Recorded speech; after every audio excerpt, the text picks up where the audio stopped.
नमस्कार दोस्तों, हमारे YouTube चैनल पर आपका फिर से स्वागत है जिसका नाम है टीचिंग मेथड्स।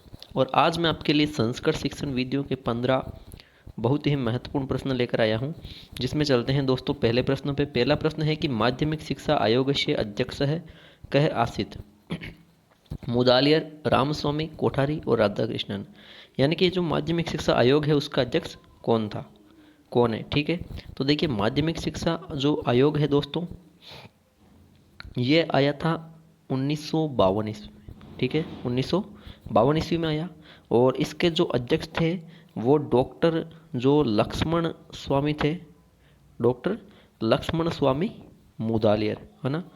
उसके उन्होंने ये इसके क्या थे, अध्यक्ष थे, है ना। वो लेके आए थे माध्यमिक शिक्षा आयोग को, और वो डॉक्टर लक्ष्मण स्वामी मुदालियर थे। इसी कारण इस आयोग का दूसरा नाम था मुदालियर आयोग। ठीक है, इसमें कुछ चीज़ें बताई गई थी, जैसे कि वस्तुनिष्ठ जो परीक्षण है उसको ज़्यादा महत्व देना, और उच्च कक्षाओं में कला, संगीत, सामान्य ज्ञान, इन चीज़ों को महत्व देना। तो ये चीज़ें थी 1952 में डॉक्टर लक्ष्मण स्वामी मुदालियर लेके आए। ये वहीं माध्यमिक शिक्षा आयोग है। ठीक है, तो इसके अध्यक्ष कौन थे? मुदालियर। रामस्वामी ये कोई अपने आयोग के कोई सदस्य नहीं थे, इनका जिक्र नहीं है। बल्कि एक है कोठारी आयोग। इस कोठारी आयोग का दूसरा नाम है शिक्षा आयोग। मित्रों, क्या है? कोठारी आयोग का शिक्षा आयोग भी दूसरा नाम है। और ये जो कोठारी आयोग है वो 1964-66 में आया, डॉक्टर दौलत सिंह कोठारी लेके आए। इसके अलावा जो राधाकृष्ण आयोग है यह आया था 1948-49 में। राधाकृष्ण आयोग, डॉक्टर राधाकृष्ण जी ने इनकी स्थापना की थी। और इसका दूसरा नाम है वो है विश्वविद्यालय आयोग। ठीक है, तो ये कुछ और भी फैक्ट थे आपके लिए जो बहुत काम आएंगे। इस प्रकार जो प्रश्न संख्या 1 है दोस्तों, वहाँ पे विकल्प नंबर 1 बिल्कुल सही हो जाता है। आगे चलते हैं प्रश्न संख्या 2 पर। दोस्तों प्रश्न संख्या 2 कहता है कि पंडित प्रणाली अपि कथ्यते, कि जो पंडित प्रणाली है उसे कहते हैं, पंडित प्रणाली को और भी क्या कहते हैं? सूत्र विधि, वाद विवाद विधि, पाठशाला विधि या प्रश्नोत्तर विधि।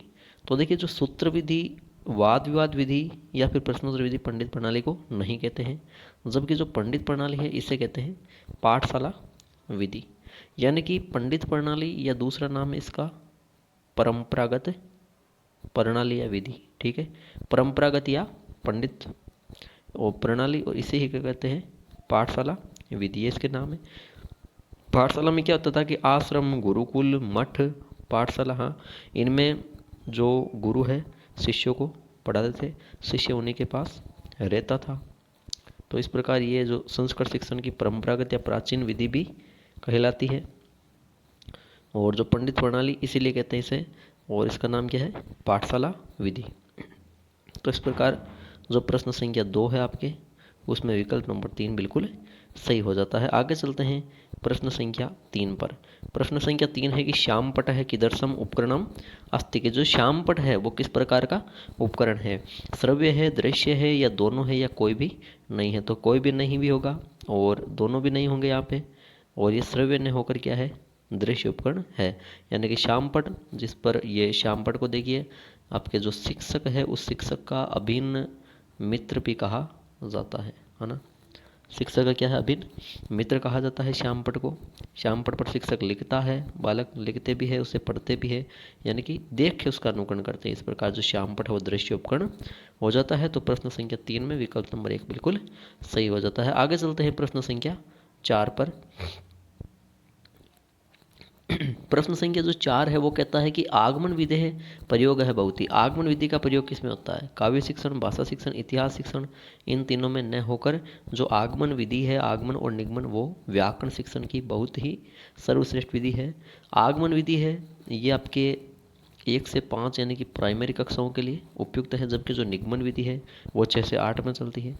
और निगमन विधि अमनोवैज्ञानिक विधि है, क्योंकि वो नियम से उदाहरण है ना, उसको मान्य नहीं किया गया। आगमन विधि चलती है पहले उदाहरण से नियम की ओर, उदाहरण से नियम की ओर चलती है, यानी कि उदाहरण विशिष्ट होते हैं, उसके बाद सामान्य जो नियम होते हैं उसका ज्ञान करवाया जाता है। इस प्रकार ये आगमन विधि है व्याकरण शिक्षण की बहुत ही अच्छी विधि मानी जाती है। तो प्रश्न संख्या 4 में विकल्प नंबर 1 बिल्कुल सही उत्तर हो जाता है। आगे चलते हैं दोस्तों प्रश्न संख्या 5 में। प्रश्न संख्या 5 कहता है कि भाषायाः तत्वम अस्ति, कि जो भाषा है उसका तत्व क्या है ना। भाषा का तत्व क्या है? तो देखिए उच्चारणम शब्द ज्ञानम शब्द भेद या सर्वे। तो उच्चारण, शब्द का ज्ञान और शब्द भेद, ये तीनों चीज़ें हैं, यानी कि भाषाओं के क्या है, तत्व है। देखिए भाषा, जब हम भाषा का शिक्षण करते हैं तो वहाँ पे उच्चारण का भी ध्यान रखना पड़ता है ना, शब्दों का ज्ञान भी करवाना पड़ता है, और शब्द भेद है ना, दो शब्दों के बीच में जो तुलना हो रही है उनका वर्गीकरण होकर फिर उनका अर्थ समझते हैं, उसे कहते हैं शब्द भेद। तो ये सारी चीज़ें होती है, इस प्रकार भाषा या तत्व सर्वे हो जाएगा। ठीक है, तो प्रश्न संख्या 5 में विकल्प नंबर 4 बिल्कुल सही हो जाता है। आगे चलते हैं प्रश्न संख्या 6 में। प्रश्न संख्या 6 है कि भंडारकर पद्धत्या अपरम नाम किम, कि जो भंडारकर पद्धति है इसका दूसरा नाम क्या है।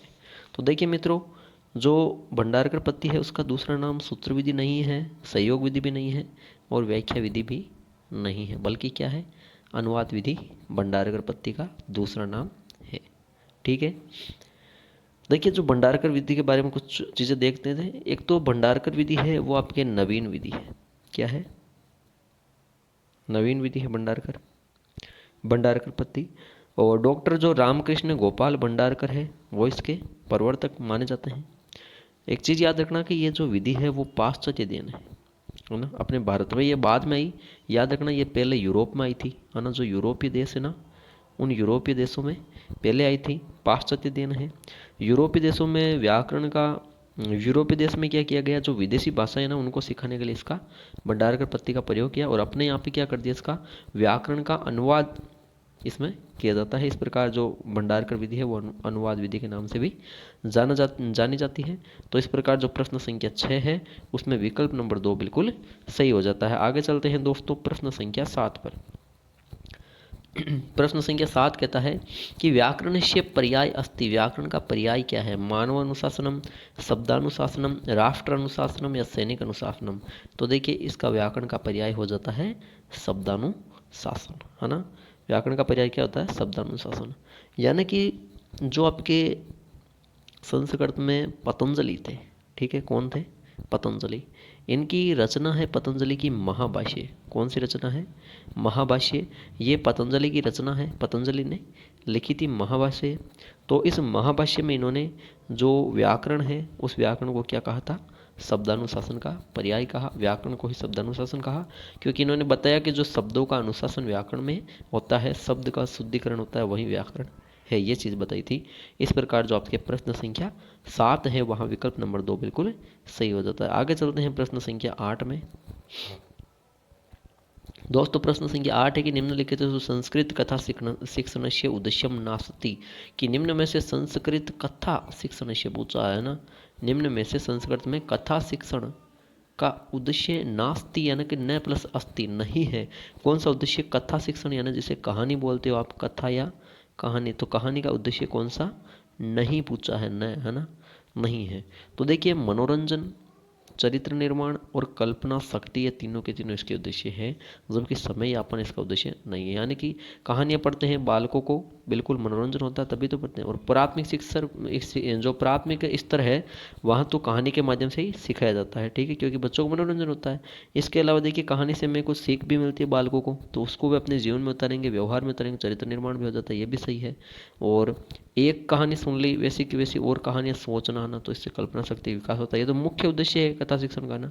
तो इस प्रकार ये तीनों उद्देश्य हो जाएंगे, जबकि समय बिताना कहानी शिक्षण का नहीं है। इस प्रकार जो प्रश्न संख्या 8 है आपके, उसमें विकल्प नंबर जो 4 है बिल्कुल सही उत्तर हो जाएगा। आगे चलते हैं प्रश्न संख्या 9 में। प्रश्न संख्या 9 है कि रसानुभूति मुख्य उद्देश्यम भवति, की जो रसानुभूति है उसका मुख्य उद्देश्य क्या है। ये रसानुभूति है ना, ये मुख्य उद्देश्य किसका, ये पूछा है, सॉरी। तो देखिए गद्य शिक्षण, कथा शिक्षण, इसे काव्य शिक्षण, व्याकरण शिक्षण। तो गद्य शिक्षण का तो क्या है, गद्य शिक्षण में तो जो विचार रहेंगे आपके, है ना, याद रखना विचार।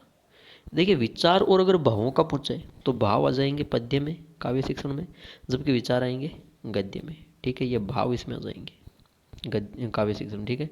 गद्य शिक्षण में विचार कहूँ या फिर अर्थ ग्रहण जो अभिव्यक्ति होती है, ये चीज़ें इसके उद्देश्य होते हैं। कथा शिक्षण का अभी हमने पढ़ा, कल्पना शक्ति का विकास होता है ना। और व्याकरण शिक्षण में होता है कि भाषा को शुद्ध करना, यानी कि भाषाई कौशलों का ज्ञान होता है, भाषाई कौशलों का ज्ञान, ठीक है, भाषाई कौशल सीखना। जो भाषा है उसका शुद्ध रूप पढ़ना, ये व्याकरण का है। जबकि बच्चा कौन सा, काव्य शिक्षण यानी कि पद्य। तो पद्य में क्या होता है, कहाँ ये कविताएं वगैरह पढ़ते हैं तो उसमें मज़ा आता है, यानी कि रस की अनुभूति होती है, आनंद आता है। इस प्रकार रसानुभूति और आनंद अनुभूति है वो काव्य शिक्षण का उद्देश्य, मुख्य उद्देश्य हो जाता है। इस प्रकार जो प्रश्न संख्या 9 है इसमें विकल्प नंबर 3 बिल्कुल सही उत्तर है। आगे चलते हैं दोस्तों प्रश्न संख्या 10 पर। प्रश्न संख्या 10 है कि पठन कौशलम नाम किम।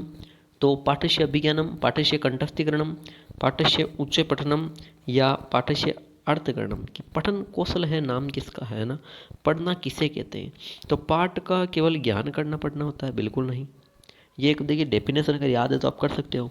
और कंठस्थीकरण, ये कंठस्थीकरण तो होती नहीं है, कंठस्थीकरण जैसी चीज़ अपने कोई सिलेबस में भी नहीं है ना, नेगेटिव चीज़, इसको बाहर निकाल दो। और पाठ को जोर से पढ़ना, उच्च स्वर में पढ़ना, तो ये चीज़ भी पढ़ना नहीं कहलाता है ना, वो तो सहस्वर वाचन कहलाएगा। पाठ को अर्थ करने के साथ पढ़ना ना, पाठ का अर्थ ग्रहण, पढ़ना किसे कहते हैं है ना। पठन का मुख्य उद्देश्य देखना पठन कौशल का क्या आएगा कि पाठ से अर्थ करना है ना, अर्थ ग्रहणम या अर्थ करणम। कि पाठ को अर्थ करके पढ़ना या पाठ जो भी पढ़ रहे हैं उसको अर्थ के साथ समझते हुए पढ़ता, ये क्या है, ये पठन कौशल है। इस प्रकार आपके जो प्रश्न संख्या 10 है वहाँ विकल्प नंबर 4 बिल्कुल सही उत्तर हो जाता है। आगे चलते हैं दोस्तों प्रश्न संख्या 11 पर। प्रश्न संख्या 11 है कि शिक्षा क्षेत्र यानी शिक्षा क्षेत्र में उपचार इति शब्द से को अर्थ। कि जो शिक्षा क्षेत्र में आपके उपचार है, इस शब्द का अर्थ क्या होगा। अधिगमनम, अधिगमन का अर्थ होता है सीखना, तो उपचार का अर्थ यहाँ सीखना है नहीं, उपचार शिक्षण आपने पढ़ा होगा ना। अवबोधनम, ज्ञान करना, ये भी नहीं है। और संप्रेषण यानी बातचीत करना, ये भी नहीं है। तो बच्चा क्या, सर्वविध दोषाणाम निराकरणम। कि सभी विधियों में जो दोष आए हैं, जो कठिनाइयाँ समस्या आई है, उनको दूर करना, निराकरण करना, उनका निदान करना, ये होता है उपचार। ठीक है, उपचार शिक्षण यही होता है, जो निदानात्मक होते हैं उनका उपचार करना, शिक्षण में सुधार करना। इस प्रकार जो विकल्प नंबर 4 बिल्कुल सही हो जाता है प्रश्न संख्या 11 में। आगे चलते हैं प्रश्न संख्या 12 पे। मित्रों प्रश्न संख्या 12 है कि पाठ्य पुस्तक निर्माण है। कि पाठ्य पुस्तक, आपने एक टॉपिक है आपके पाठ्य पुस्तक हिंदी और संस्कृत में ना, तो उसमें देखा होगा कि जो पाठ्य पुस्तक निर्माण करते हैं उसका देखिए उसके 2 पक्ष होते हैं। कितने पक्ष होते हैं टोटल, 2 पक्ष। एक होता है आंतरिक और एक होता है बाह्य, है ना, बाहरी होता है। ये 2 पक्ष होता है, एक आंतरिक दूसरा बाह्य। तो यहाँ पे पूछा आंतरिक पक्ष सिद्धांत कौन से है। तो देखिए जो रोचकता है, स्व उद्देश्यता है, व्यावहारिकता है, ये तीनों के तीनों क्या है, आंतरिक पक्ष है ना। पूर्वोक्ता त्रयपि यानी कि पूर्व में उक्त ऊपर जो लिखे हुए वो तीनों के तीनों क्या है, रोचकता, स्वदेशी, व्यावहारिकता इसके सिद्धांत है, पाठ्य पुस्तक है। ठीक है, यानी कि रोचकता ये तो रुचि से संबंधित हो गया है ना, कि पाठ्य पुस्तक निर्माण करोगे बिल्कुल रुचि से करेंगे, वही उसी पाठ्य विषय वस्तु लिखेंगे पाठ्य जिससे बालक को रुचि आए, है ना। सो उद्देश्यता, तो हर चीज़ देखिए हर चीज़ का एक उद्देश्य होता है, पाठ्य पुस्तक निर्माण करेंगे तो उसमें कुछ उद्देश्य होंगे, है ना, बिना उद्देश्य वाली चीज़ इसमें नहीं लिखेंगे। और व्यावहारिकता यानी कि व्यावहारिक जीवन से भी संबंधित होनी चाहिए। इस प्रकार ये क्या है, ये आंतरिक सिद्धांत या आंतरिक उद्देश्य पाठ्य पुस्तक के कहे जा सकते हैं। इस प्रकार जो प्रश्न संख्या आपके 12 है उसमें विकल्प नंबर 4 बिल्कुल सही हो जाता है। आगे चलते हैं प्रश्न संख्या 13 पर। प्रश्न संख्या 13 है कि लेखन कलाया अत्यधिक महत्व। लेखन जो कला है, लेखन कला या लेखन कौशल, उसका अत्यधिक महत्व कहाँ है। मंचेसु, मंच पर, नाट्यस्थले, नाट्यस्थल पर, गृहसु, घरों में, या विद्यालयसु, विद्यालय में, कहाँ पे लेखन कला का अत्यधिक महत्व है। तो देखिए जो मंच है, तो मंच में तो बोलने का यानी कि अभिव्यक्ति, भाषण कौशल कह दो उसका होगा, है ना। और जो पात्र अभिनय करते हैं उसका चीज़ का रहेगा, है ना कि लेखन कौशल का। नाट्य स्थल पर, नाट्य जहाँ नाचते हैं, जहाँ पे आगे आते हैं, बोलते हैं मंच पे ना, तो वहाँ पर भी लेखन कला करने रह के वहाँ जो अभिनय चीज़ है उसका रहेगा। इसके अलावा घर का पूछा है, ये अभिनय है। घर का पूछा है तो घर में तो देखिए सभी कलाएं होती है, ठीक है। और विद्यालय से होता है तो विद्यालय में बिल्कुल लेखन कला का महत्व होगा, बिल्कुल सही है। तो इस प्रकार जो प्रश्न संख्या 13 है वहाँ विकल्प नंबर 4 बिल्कुल सही उत्तर हो जाता है। आगे चलते हैं प्रश्न संख्या 14 पे। प्रश्न संख्या 14 कहता है कि पारायण विधि अंगम अस्ति। जो पारायण विधि है वो किसका अंग है, ये पूछा है। पारायण विधि किसका अंग है। व्याकरण विधेय का, प्रत्यक्ष विधेय का, प्रश्नोत्तर विधेय या पाठशाला विधि। तो जो व्याकरण या प्रत्यक्ष या प्रश्नोत्तर है इनका कोई ये अंग नहीं है, जबकि पारायण या पारायण एक ही चीज़ है, ये विधि है। कहीं पे देखिए पारायण भी छपा हुआ है, कहीं पे पारायण भी छपा हुआ है, ठीक है। पारायण भी है कहीं पे, ऐसा नहीं है कि अलग है, यही है पारायण या प्रायण। तो ये देखिए पाठशाला जो विधि है आपके, पाठशाला विधि जिसे पंडित विधि भी कहा जाता है ना, परंपरागत विधि है, और इसी को पाठशाला विधि, इसी का एक अंग है फिर पारायण विधि। ठीक है, जो आश्रम गुरुकुल मठ पाठशाला इनमें पढ़ाई जाती है। तो पारायण विधि इस प्रकार पाठशाला विधि का एक अंग है। पारायण विधि में जो वैदिक मंत्र वगैरह होते हैं ना, उनका उच्चारण, उनका स्मरण ये करवाया जाता है, इसका मुख्य उद्देश्य है। इस प्रकार जो आपके प्रश्न संख्या 14 है उसमें विकल्प नंबर 4 बिल्कुल सही हो जाता है। आगे चलते हैं दोस्तों प्रश्न संख्या 15 पे। प्रश्न संख्या 15 कहता है कि संस्कृत अध्यापनाय भंडारकर मतानुसारम का पद्धति उपकारिका भवत, यानी संस्कृत अध्यापन में जो भंडारकर विधि है ना, वो किस प्रकार की पद्धति है, यानी कि भंडारकर, ये भंडारकर या डॉक्टर रामकृष्ण गोपाल भंडारकर के मत के अनुसार कौन सी पद्धति है, ये जो पद्धति है किस प्रकार की पद्धति है। तो इस भंडारकर विधि कौन सी है, वार्तालाप नहीं है, परंपरागत भी नहीं है, या पाठ्यपुस्तक भी नहीं है, बल्कि व्याकरण अनुवाद विधि या व्याकरण अनुवाद पद्धति भंडारकर विधि को कहते हैं। पाश्चात्य संस्कृति की देन है, और इसमें मनोशिक्षण जो सिद्धांत है, सूत्र है, सरल से कठिन, ज्ञात से ज्ञात, निश्चित से अनिश्चित, वो चीज़ें चलती है। सबसे पहले प्रयोग यूरोपीय देशों में हुआ था विदेशी भाषाओं को सीखने के लिए, उसके बाद भारत में आई थी ये विधि, जिसमें व्याकरण का अनुवाद किया जाता है। पहले व्याकरण का पूरा ज्ञान करवा के उसके बाद उसका अन्य भाषाओं में, मतलब पहले मातृभाषा में फिर अन्य भाषाओं में उसका अनुवाद किया जाता है। डॉक्टर रामकृष्ण गोपाल जो भंडारकर है वो इसको लेके आए थे, तो इस प्रकार ये भंडारकर विधि भी कहलाई। तो जो आपके प्रश्न संख्या 15 है दोस्तों, उसमें विकल्प नंबर 3 बिल्कुल सही हो जाता है। तो दोस्तों ये थे आज के आपके संस्कृत शिक्षण विधियों के 15 अति महत्वपूर्ण प्रश्न, और एग्जाम में ऐसे ही प्रश्न और कुछ इनमें से ही प्रश्न आने वाले हैं, ये देख लेना आप ना। तो दोस्तों अगर वीडियो आपको अच्छा लगा तो बिल्कुल ज़्यादा से ज़्यादा लाइक कीजिएगा, और कमेंट बॉक्स में कमेंट भी करो कि आपके कितने सही हुए, ताकि आपकी जो तैयारी है उसका आपको पता चले। और अच्छा लगा हो तो वीडियो लाइक ज़रूर कीजिएगा, शेयर भी कीजिए, और हमारे चैनल को ज़्यादा से ज़्यादा सब्सक्राइब कीजिए। ठीक है दोस्तों, धन्यवाद।